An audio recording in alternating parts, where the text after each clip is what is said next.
Oke, assalamualaikum warahmatullahi wabarakatuh. Kita masuk ke materi lanjutan, yaitu materi deret dan barisan dan deret. Nah, kita masuk ke materi selanjutnya, yaitu deret geometri Tahingga, di mana deret geometri Tahingga itu rasionya R-nya itu dari min 1 sampai dengan 1.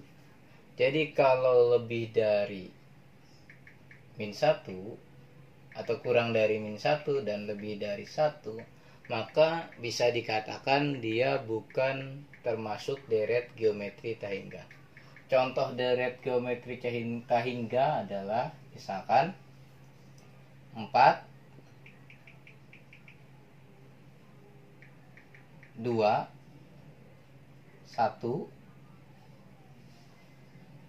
setengah, seperempat, dan seterusnya. Nah, deret geometri Tahingga ini semakin ke sana semakin kecil. Gitu.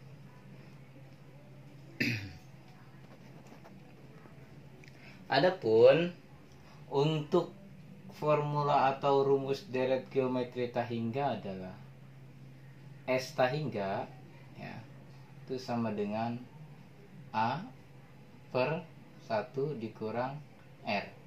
Jadi untuk mempermudah, A air, dimana S-nya ini adalah deret geometri Tahingga,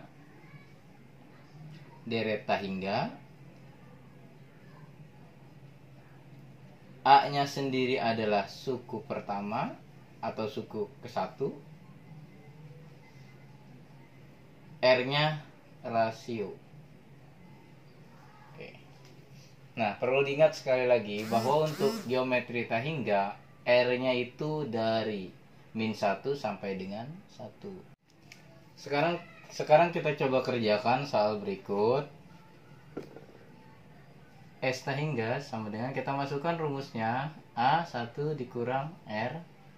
A-nya adalah 4, suku pertama ya, 4 per 1. R-nya adalah rasio. Rasio, masih ingat rumusnya? U2 dibagi U1. U2-nya berapa? 2.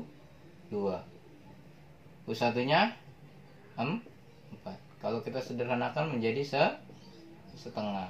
Berarti ini 1 dikurang setengah. 4 per 1 dikurang setengah. Setengah. Karena ini pembagian bilangan pecahan, maka kalau kita jadikan perkalian, yang bawahnya dibalik menjadi 2 per 1. Jadi 4 kali 2 adalah 8 bagi 1, 1. Berarti S Tahingganya dari deret 4, 2, 1, setengah, seperempat, dan seterusnya adalah 8. Kita masuk ke contoh 2. Ada sebuah bola karet dijatuhkan dari ketinggian 10 meter.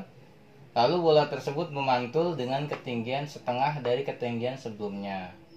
Begitu seterusnya sampai bola berhenti. Tentukan lintasan bola tersebut. Jadi ada bola jatuh atau dijatuhkan dari ketinggian 10 meter. Namanya bola karet, kalau dijatuhkan pasti dia mantul lagi kan. Nah, ketika mantul lagi, bola ini pantulannya setengah dari ketinggian sebelumnya. Ya. Ini tadi 10 meter, ketika mantul setengah dari 10 meter berapa? 5 meter. Lalu mantul lagi, dari sini jatuh kan? Sini. Lalu mantul lagi kan ke atas. Nah, ini setengah dari 5 meter berapa? 2,5 meter. Seterusnya sampai berhenti. Maka lintasannya ada lintasan naik, ya kan? Ya kan? Sorry, kita turun dulu deh, karena dari bola dari atas ada lintasan turun. Setelah turun dia naik lagi kan? Berarti ada lintasan naik. Maka untuk mengerjakan soal ini kita harus cari dulu lintasan turun dan lintasan naik. Sekarang untuk lintasan turunnya seperti ini ya. Nah, ini untuk lintasan naiknya.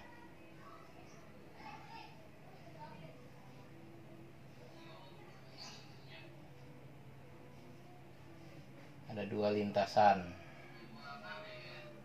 Ya. Lintasan turun, lintasan naik. Maka untuk lintasan turun, A-nya adalah A-nya untuk lintasan turun itu ya pas dia jatuh berapa 10 meter. Untuk R-nya tetap pakainya yang setengah. Nah, untuk lintasan naik A-nya berapa? Tadi kan dia turun nih.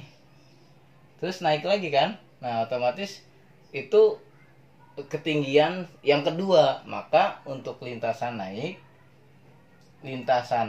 yang A-nya adalah 10 dikali setengah. Karena bola yang naik kedua ya, berarti 5 meter.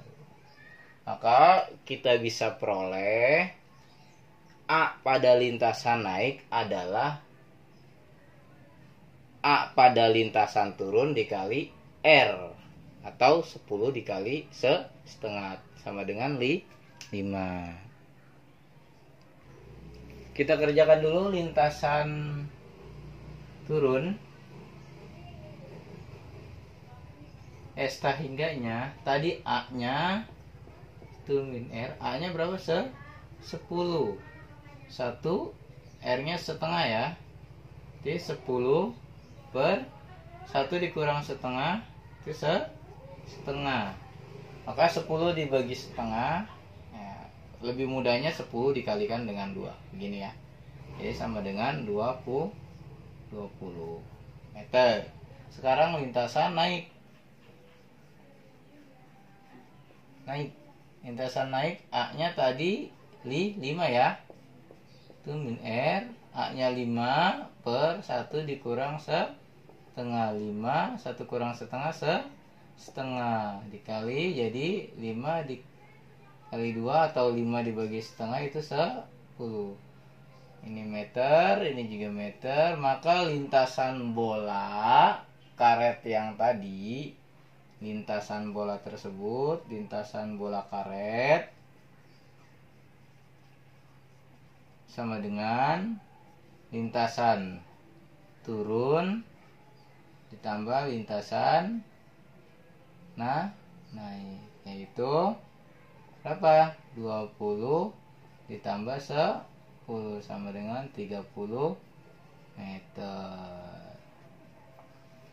Oke, untuk pembelajaran hari ini kita cukup sampai di sini. Terima kasih. Billahi taufiq wal hidayah. Wassalamualaikum warahmatullahi wabarakatuh.